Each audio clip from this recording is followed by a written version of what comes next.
welcome back to another edition of the Dirty Verdict Podcast. I'm one of your hosts, Peter Taaffe, joined as always by litigator, trial lawyer of the year 23, Bill Ogden. Hey, nice to see you. Kyle, what's his intro? And Kyle Herbert, it's the host. The host with the most. I haven't won any awards in a while, but I'm not in it for the glory, you know? I've seen his office. He's got plaques everywhere. He's everywhere. Just the money. And the fame. In those areas. Look at that power here. Yep.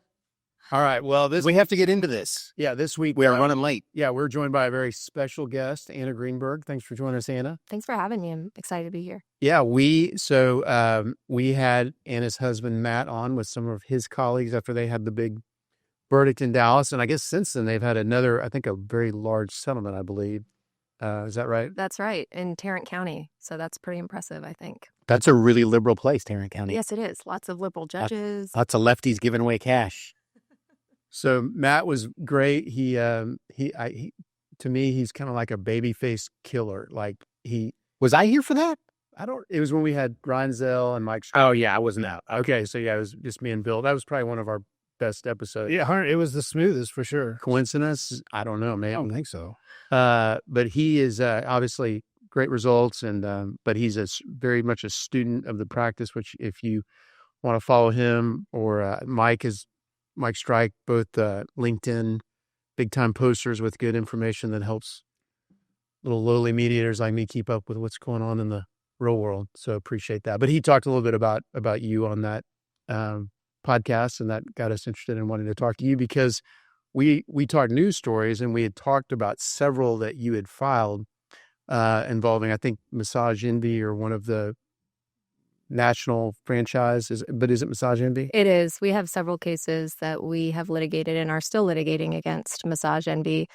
We ordinarily try to sue the franchisee, the local owners, as well as the corporate entity, which is the franchisor. The only reason you can do that these days is because there was a federal statute that was passed in 2022 that made it illegal to enforce binding arbitration clauses where the suit is arising from sexual assault or sexual harassment. And so previously they had been able to kind of stay off of a lot of the cases. The franchisor had been able to stay off of a lot of the cases because when you sign up for a massage at Massage Envy and you go through those intake forms, they had a little clause that nobody reads that says you submit to binding arbitration for any lawsuit that arises from this. But now those are no longer enforceable for any assaults that occur after 2022. So we've been naming them, and they are having to litigate these cases for the first time. Wow. Does it just have arbitration, or do they try to put a venue selection clause or a waiver of jury trial or anything? Not that I've seen. We've been able to litigate the cases in Dallas County, in Harris County, in Travis County.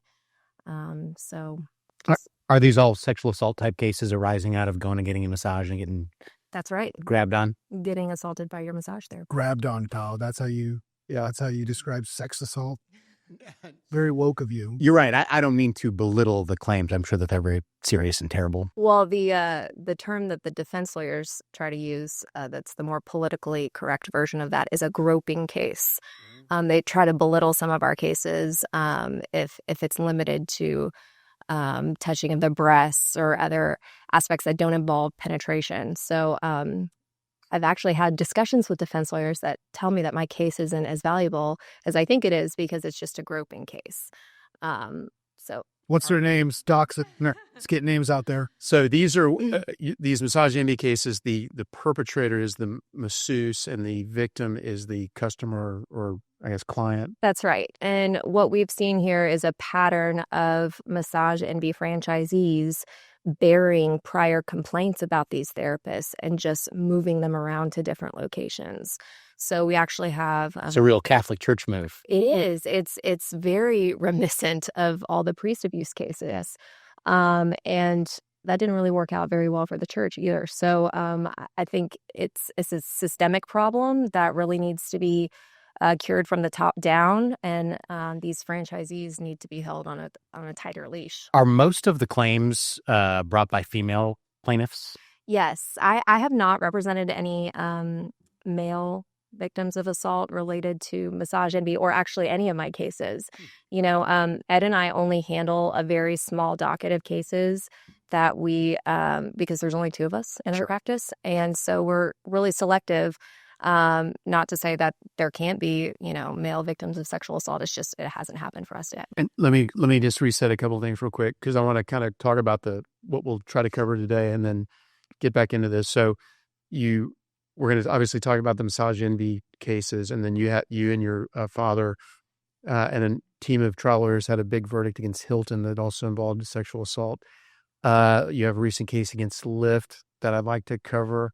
And then you talked about your dad is Ed Blizzard, who's a pretty famous trial lawyer, been around a long time. And I'd like to kind of cover practicing with your dad as well, kind of close it out. Okay, sorry, Kyle. We'll go back to the massage envy.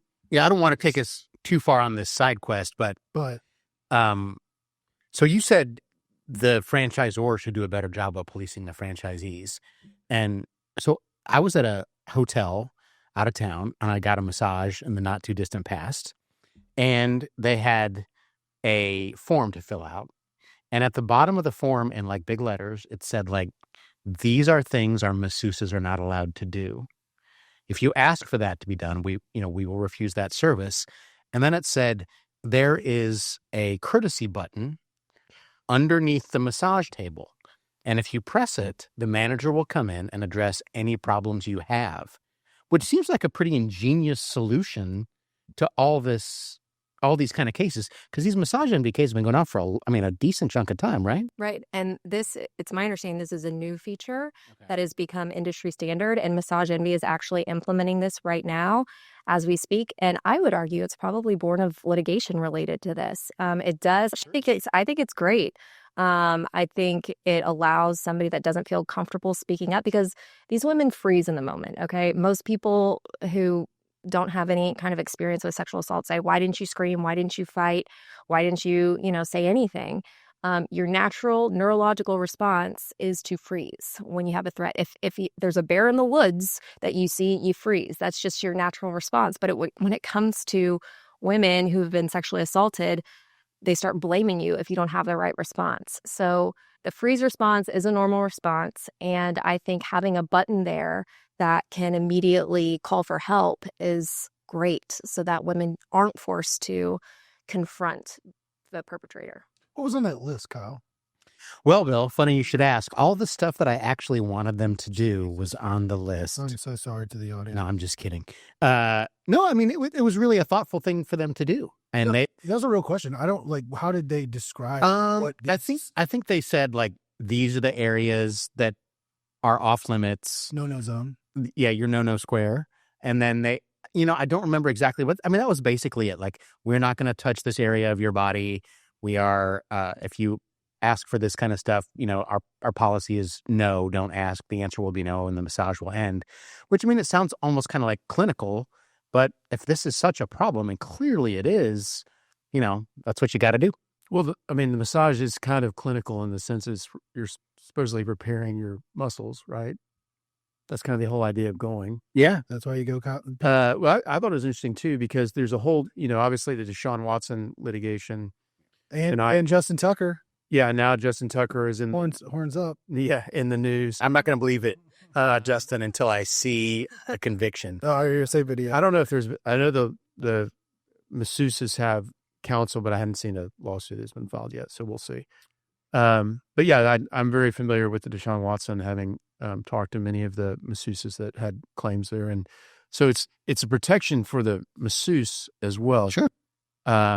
Yeah, and I actually represent some of these women who, in these Massage Envy cases, actually are employees who are massage therapists at the Massage Envy. And one of the perks is you get one free monthly massage. So in some of those cases, they've been assaulted by their coworker during that monthly free massage. And so those women actually have a lot of insider knowledge onto how the whole thing works. And they've told me about cases in which male clients have tried to initiate with them while they're massaging, and there's very strict protocol in place about how you're supposed to handle that and report it. And the clinic is supposed to ban that client from ever coming back. But that doesn't always happen, does it? Where's the corporate entity based? In Arizona, I believe. Okay. And so there's not a database anywhere, because massage therapists, you don't have to, I don't think you have to formally be a licensed massage therapist to perform a massage. Is that right? You do in Texas. Yeah, you have Okay. to be licensed in the state of Texas. There is a licensing board that you can make a complaint to if you've been sexually assaulted by a therapist. However, my experience has been they do little, if nothing, with those reports, to the point where I've had a perpetrator plead guilty to multiple counts of sexual assault with my clients, and they still haven't even suspended his license. So he's still out there able to work at any massage clinic who thinks that he has a valid license when he's pled guilty to sexual assault. What kind of punishment are they getting for those? He got 15 years. Yeesh. And so, And that was, that recently happened. have y'all elevated that to like any state legislators or senators as to like get a hold of this commission? So my friend Sean Tier just became DA here in Harris County, and he and his whole staff have been really open about wanting to have feedback from lawyers who work with survivors and other advocates about what kind of changes we could implement to assist them. And one of the suggestions I'm going to have for him is working more tightly with the licensing board to make sure that anybody who's arrested, at a minimum, if you're arrested, your license should be automatically suspended so that you can't be out there practicing. I understand that anytime someone makes a complaint, you can't automatically suspend somebody's license, right? There has to be an investigation. There has to be a process. But if someone's been criminally charged, I feel that warrants a suspension. Sure. How about background checks? I mean, those are all available to the massage indies of the world. That's true. And it's part of the licensing. So the licensing board does automatic background checks, I think, every 2 years in order for you to maintain your license. But the problem with that is a lot of these predators don't necessarily have a criminal background. Some do, and that's actually a new case that I'm preparing to file. Is the therapist that assaulted my client in Austin had a criminal background of assault, and they hired him anyways. It wasn't sexual assault. It was a domestic violence case, but they hired him anyways. But most of these guys do not have a criminal history. So just because your criminal background is clean does not mean you're not a predator. Are the defendants predominantly male? Yes. That's the exact question I was going to ask. They are, huh? I have never had a female perpetrator Wow. So all female plaintiff, all male defendants? that I've seen. And so this is a legal question. What are some of the legal issues to connect the national franchisor with the local franchisee? So the arguments that I get from them are we have no legal duty because we're the franchisor. We have no control over the day-to-day operations of the franchise. Our response to that is there's a recent opinion. It's actually a Massage Heights case, an appellate opinion that says they do have control over the day-to-day operations, and they do have control because they have these audits, basically, of the franchises to make sure that they're complying not only with the day-to-day, are the sheets tucked the right way, but specifically with regard to reporting allegations of sexual assault. So they have a really tight control over those policies and how they're enforced. And so because of that, that gives rise to a legal duty and a degree of control over the franchises. So that's our response. They have, I don't think that Massage Envy has filed and won a summary judgment on that issue in Texas yet. Maybe we'll get to that point in some of our cases, but it hasn't happened yet. Okay. Let's move on to this. Where are you from? Oh, you want to, talk about that. Yeah. Back up. Let's go into that part. So where are you from originally? I'm from Houston, born and raised. And then UT undergrad? Went to UT undergrad and then Baylor Law School where I met my husband. And we actually got married. We met in law school and got married in law school, which was... You are a glutton for punishment. And you were, and so your father was a lawyer or is a lawyer. Yeah. So did you always know you wanted to be a lawyer? I did. I grew up really admiring my dad. I mean, he's obviously a very successful personal injury lawyer. He was kind of a pioneer in mass tort litigation. He was involved in the breast implant litigation back in the day. I didn't understand any of that growing up, but I did understand that he represented injured people and he represented them against big companies that had a lot of money and power. And I always, really looked up to that and really thought that's something that I'd like to do. So I'm a true believer. I'm a true plaintiff's lawyer, never worked for the defense. So which is a pro and a con sometimes. It has its disadvantages. But Yeah, I've always wanted to be a plaintiff's lawyer. Good. And first stop before your current was which firm? I was hired by Denman Hurd at Hurd Robbins out of law school. I hadn't even passed the bar yet. And they were kind enough. He was trying to get in good with Ed. Maybe he owed a favor to Ed. Boy, she just had a stellar resume, Kyle. Yeah, I don't know. My resume was okay, but they put so much faith in me, and I passed the bar, thankfully, and I got to stay on, and they let me try cases, take depositions. I mean, I wasn't one of those new associates, like in a dark room reviewing documents. You weren't making notebooks. Well, I mean, I was doing that too, but I was also getting to do a lot of hands-on stuff. They let me go to a couple of Rodney Jew sessions to get ready for the Risperdal trials. So I just felt like they really trusted me. What are Rodney Jew sessions? Oh, he's a trial strategist out in Napa, California, and They're awesome. focus your case. And you spend a week in Napa just thinking only about your trial and drunk themes. And he's got a very unique approach to target jurors, trial strategy, theme of your case. Like he donated a very substantially reduced rate for the Alex Jones case. Well, I'll have to check him out. yeah, he's great. Cool.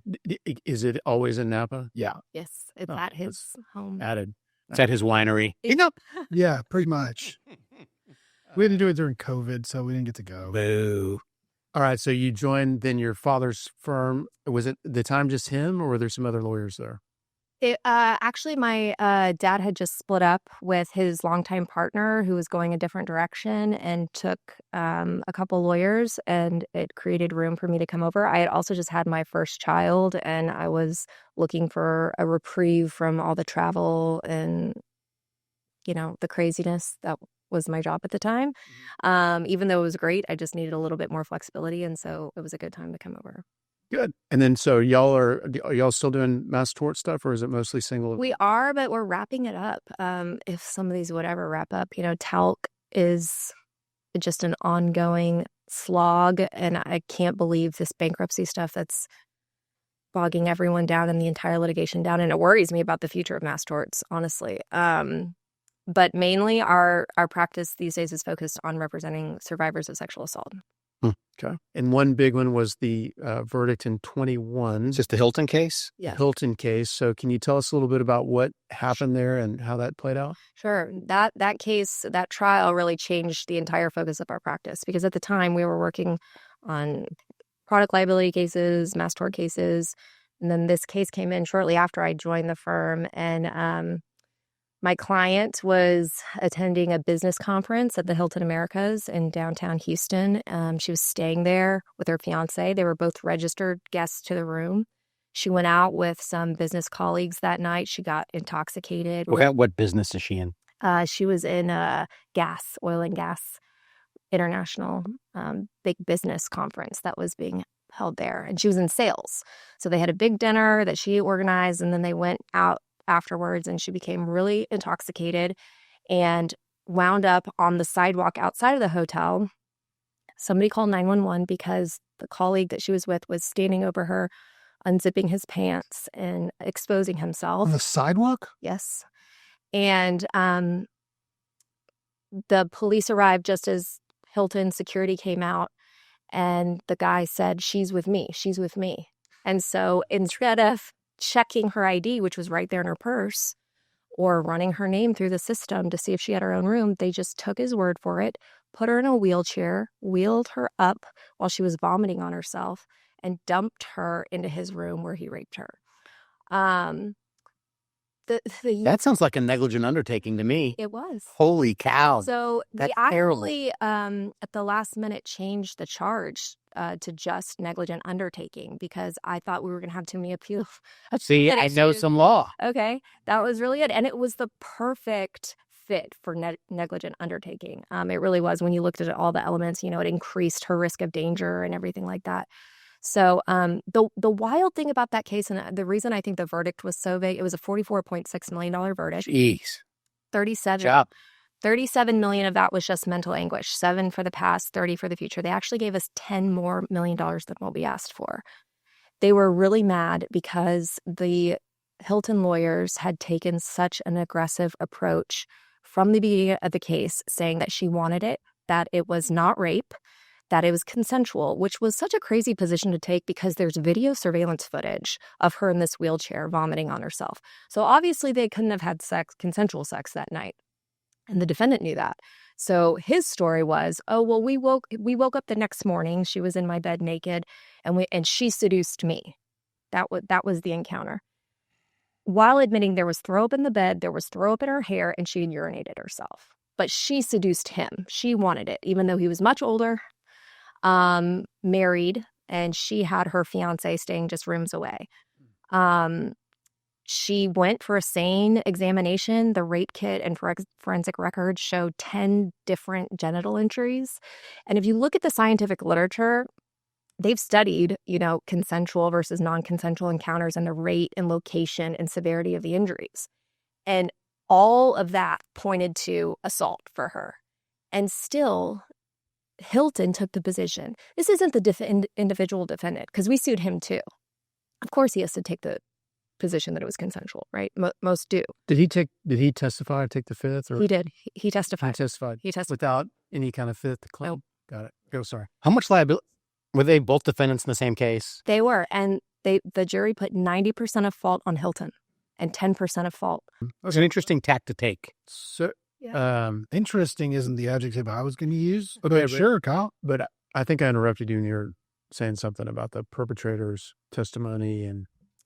Oh, so, just in terms of the objective evidence of assault, and despite all that, Hilton taking the position that this was a consensual encounter. And they took this position from the outset. They actually filed this answer at the beginning of the case with the most flowery language I've ever seen. I've never seen an answer like it before, but it said that she chose to swill it up. Swill it up with her colleague. I've done a lot of stuff at hotels. I've never swilled it up. I've Right. swilled. Oh, you know if I can? Swill it up with him and then engage in a night of unbridled amorous activity. Passion. So Ed, being the trial genius that he is, was like, we have got to nail them down to this. I mean, I just read it and was fuming, and he was like, no, you don't understand. This is a gift. So let's notice a 30v6, took a corporate rep depot. They brought their general manager in, to testify about this defense. And he knew nothing about the case. He hadn't seen the video surveillance footage. He hadn't seen the forensic records. He hadn't seen the 911 call records about the guy exposing himself. And so someone else called 911. Yeah, somebody else, a good Samaritan called 911. And said someone's being sexually assaulted on the sidewalk. Yeah. And Hilton was like, swill it up. Yes. Awesome. Yes. So he hadn't reviewed all this stuff, and what kind of testimony did he give? He said he stands behind the defense, and so then we slowly walked him through all this evidence, and then he said he still stands behind the defense. Good for him. So we played that at trial, and I think it really resonated with the jury because they actually sent us a question at one point about who used the word swilling it up, because they were really outraged by that. And it was funny because when the trial was over, this jury was so invested. We tried it in the peak of COVID. We all had face shields, and the jury had to sit in the gallery and, spread out. And they asked the judge before we came back in to deliver the verdict, for them to deliver the verdict, if they could sit together in the jury box, because they wanted to be together and they wanted to be heard. That's how much they cared. And they actually all stayed after they were dismissed and waited for us outside the courtroom doors and just read the Hilton lawyer the riot act. Nice. Because he had said in his closing, if any one of you want to talk to me afterwards, feel free to. You're like, we'd love to talk to you, sir. And they did. They all stayed. Did they swill it up with him? I don't know. To be determined. It was a 10-2. There was one juror that was a problem, apparently, that was on the defendant's side, but everybody else was very united. So I picked a jury once for a sexual assault case, and it was very not what I expected at all. And the question of who else has been sexually assaulted or had a family member that's been sexually assaulted became a big strike question for the defense. I didn't anticipate that going in. One, because I'm an idiot. Two, I don't know how to research things. How did you guys tackle voir dire in that Hilton case? We had Michelle Simpson-Teagle come in, and we had her help pick the jury, and she ended up, participating significantly in the trial. She took witnesses. She did rebuttal at the end of closing. And her jury questionnaire, she pushed for a jury questionnaire that did deal with some of those. A lot of the ver dire revolved around the Me Too movement. And because people are so angry about that, and they're really hung up on people coming forward, 30 years later after something bad happens, But you can kind of, use those questions to get rid of a lot of jurors that are going to be bad for you. So she really focused on the Me Too movement. And we ended up with a jury that was almost all men. There were only 2 female jurors. They put one of the women as the foreperson. And all the men kind of rallied around her and empowered her. It was a bunch of dads with daughters and they were furious. They were just furious with the way it was tried. And I think women in these cases are very dangerous jurors because I think the reptilian brain wants to distinguish you from the plaintiff and say, this could never happen to me. I wouldn't have drank that much. I wouldn't have flirted. I could protect myself in a way so this would never happen to me. So they're bad jurors for you automatically, I feel. So I think, it was surprising to me, but it worked out really well. Wow. Did the perpetrator have like a kind of a classic insurance defense type lawyer, or like someone who operates in kind of your area? Or? No, he had a very gifted trial lawyer named Andy Drumheller, who I have immense respect for. We worked really well together. He was the biggest threat in that trial because he knew what he was doing. He was very persuasive, very powerful, but also, a very reasonable guy. But thank goodness that wasn't the only lawyer that we had on the other side. So, got it. Okay. How long had you been practicing when you tried that case? 7 years. Just good at math. Golly, Bill. Good job. I'm bad at math. I think most lawyers are bad at math. Wow. I mean, that's a crazy story. It is. And my client and I are really close. The 911, one other story about this case that I just think is so important. The 911 caller, we had a hard time tracking her down, the Good Samaritan. I had a hard time tracking her down and getting her deposition, but we got a private investigator that located her right before the trial. So I had not talked to her. She just blind walked in and took the stand and talked about what she saw that night. But she never really knew what happened. She didn't know anything about the case. So after she got off the stand, after she testified, we invited her back to our room where she met my client, Kathleen, and the two of them just hugged and embraced each other. And this witness said, what ended up happening? Like, I don't understand what happened. And she said, well, after you called 911, they wheeled me up to his room and he raped me. And this witness just broke down sobbing. And my client just embraced her and said, you did everything you could do. This is not your fault. And it was just like the most powerful moment. And I wish it had happened on the stand, honestly, so that the jurors could have seen it. But it was just so wonderful to see these two women coming together and supporting each other when this company had let her down in such an immense way. So, do you think the verdict would have been much different had someone from Hilton said, man, we didn't imagine this could happen. We're so sorry. Yes, absolutely. But don't tell the defense lawyers that. I think if the defendants would smarten up and try these cases differently, then the outcomes would be a lot different. But they cannot help themselves. No, they can't. Every time they say it either didn't happen and you're lying, or it's your fault because you were drinking or you're flirting or you're wearing something. They even talked about my client's what color heels she was wearing that night. She was wearing hot pink heels. And so that was a point of concern. What does that mean? It means you deserve it and you're a floozy that wants it. Is that like a thing? Hot pink heels means you're going to, what do they call swilling? Swilling it up. Those are your swilling it. Is a hot pink heels something like, is that code for something I didn't know about? Or is there like a... No. Oh, they just were like, oh, they're hot pink. They were just talking about it incessantly in the depositions. Did you ever figure out which 60-year-old partner decided to use the phrase swilling it up in the answer? Well... I had to Google it. The lawyer for Hilton blamed his partner to the judge. See, where they sort of jury. Who was your trial judge? Dollinger. Scott Dollinger. He's amazing. He obviously cared so much, and he was great with the jurors. He baked everyone pie. That was his thing. That's his jam. Is the pie. And pie. He actually he was just so moved during the reading of the verdict because everyone was sobbing. I mean, when my client heard that they put 0% of fault on her, when Hilton had been hammering her for getting drunk the entire time, and the jury said no, 0% of fault on her.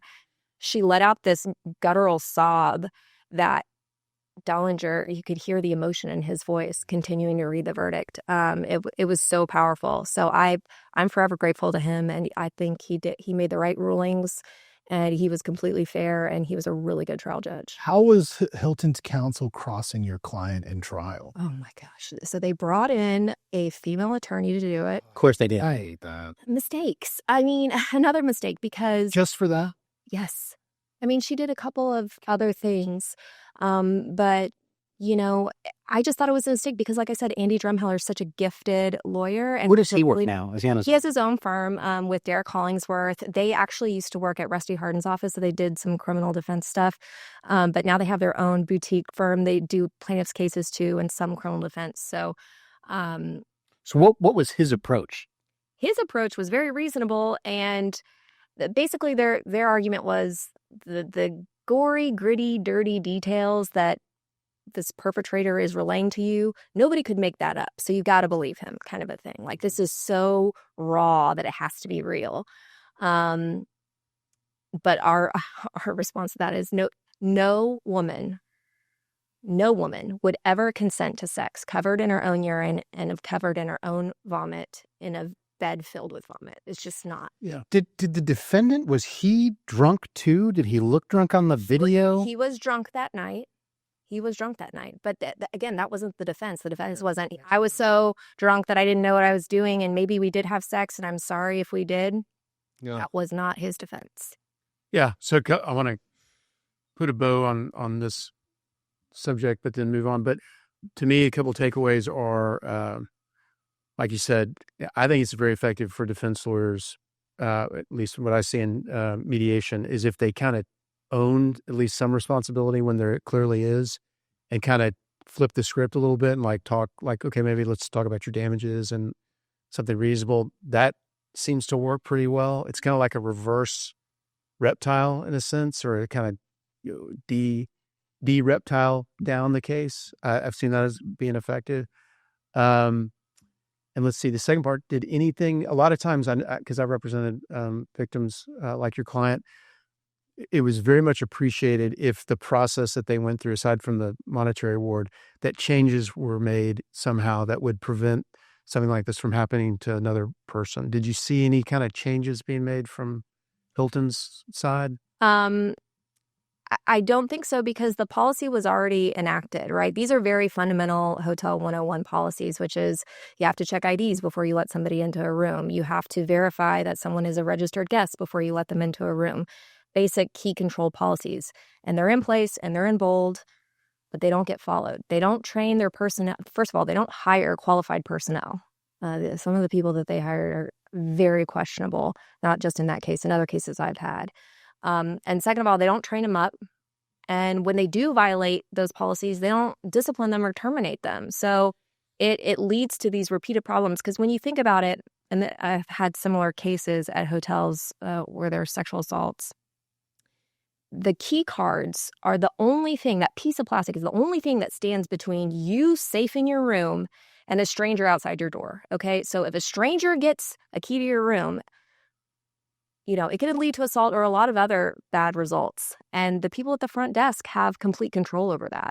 And so if they're not being properly trained to make sure that they're being diligent about who gets that key, then... And this assault happened back 2013? No, the assault happened 2017. We'll get to trial till 2021. Yeah, and the crazy thing is this isn't the Best Western or the Red Roof Inn. That Hilton downtown is very nice. And back then it's where lots of big events were held there. You'd think their staff would be top notch. So Inside Edition did a special investigative report on this very issue, and they went to 4 different hotel brands and tested them. They wore a secret camera on a different case that I have where somebody got a key to my client's room, and she actually he was trying to unlock the safety bar on the swing bar lock on the inside, and she saw him doing that at night and slammed the door shut and cut his finger off. So Inside Edition did this test run where they would send a male to the front desk and say, hey, I'm with so-and-so. She's staying in room 201. Can I get a key?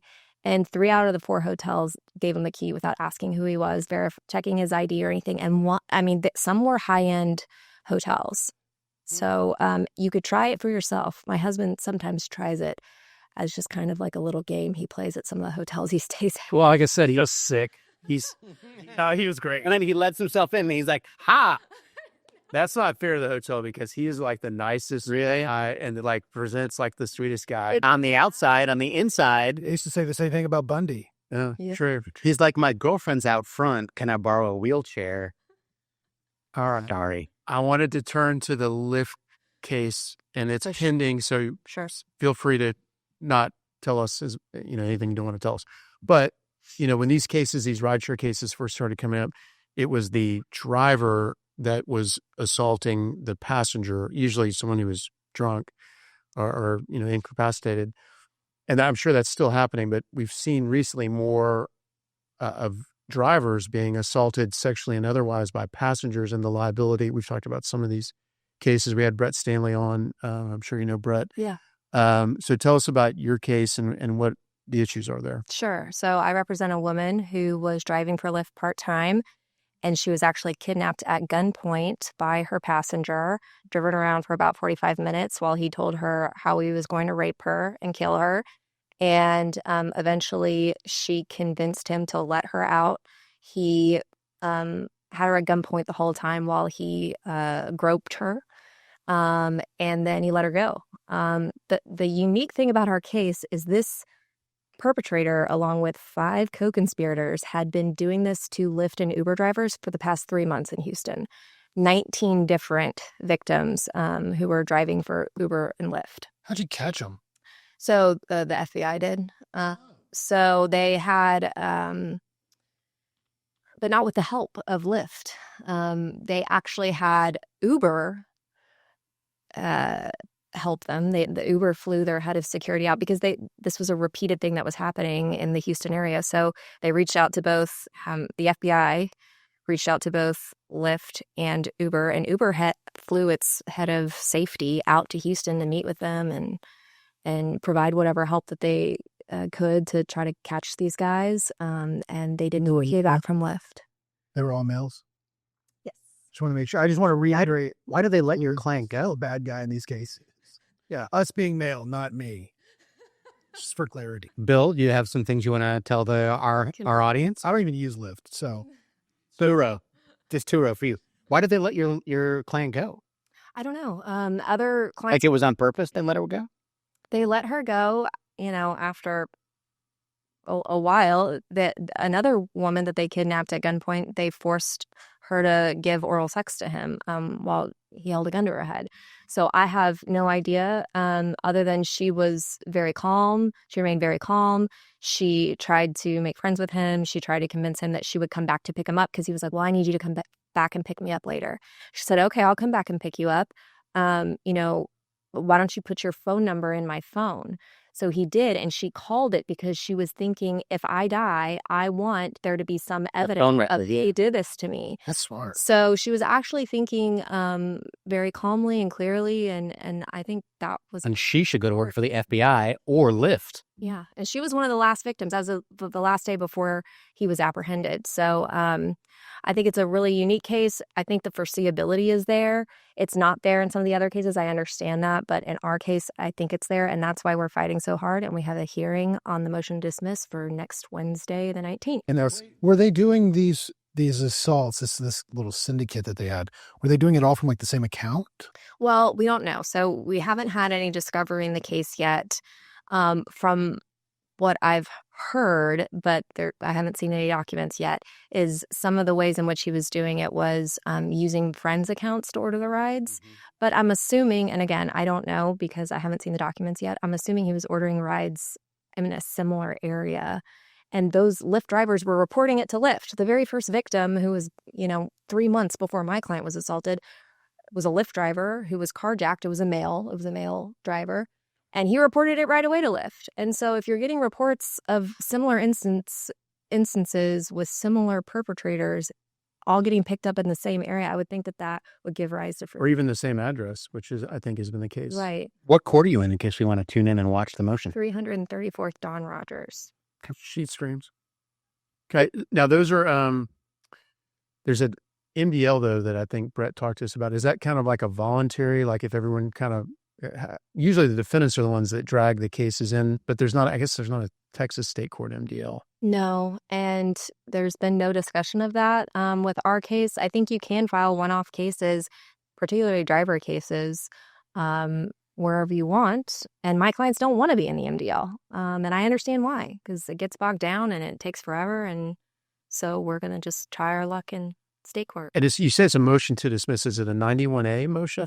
Yes. Saying there's no legal duty, that they are not an employer. She is not an employee, and therefore there's no duty to protect their own drivers. And I think, too, it needs attention, because if people knew that Lyft was taking this position legally, they'd be a lot more hesitant to drive for Lyft or get in a Lyft. If they tell their drivers after the fact, we have no duty to protect you, even though they're advertising, we're a safe company, we give safe rides, all this stuff. It's very two-faced. Yeah, I think who is the Brett? There's a local Houston-based rideshare company that is kind of caters to women for this reason. Is it Turo? I don't think it's Brett Turo. was about it. It's a Rialto, maybe. Anyhow, there's one out there that's kind of specifically heightened safety. Okay, well that's good. So that's 91A. So obviously, if you lose that, you can immediately appeal.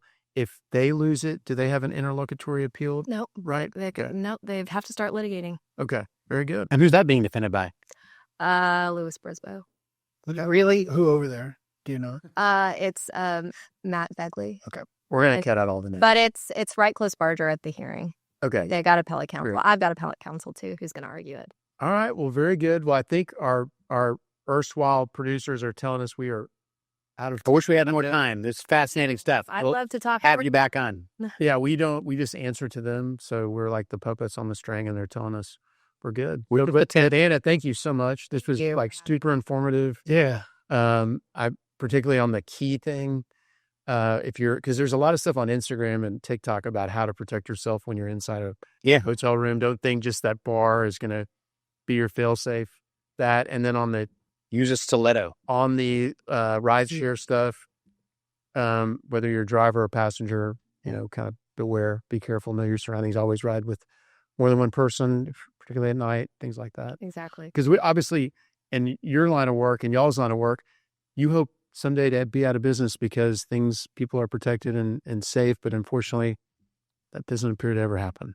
Yeah. I mean, they are making some changes, like you said, the panic button in the massage rooms, but unfortunately there's always going to be predators out there. It's up to companies to act responsibly in order to try to prevent these as much as possible. So I think as long as you're acting responsibly as a company, then you have nothing to worry about from me. Thanks so much for your time. Thank you. Yeah. Pete, wrap us up with the national anthem. For joining us. Please like us, subscribe on YouTube, iTunes, Spotify, Instagram, TikTok, or wherever you get your podcasts or other information. Go to follow everyone on LinkedIn as well. All right. Thanks, guys. We'll see you soon. Thanks.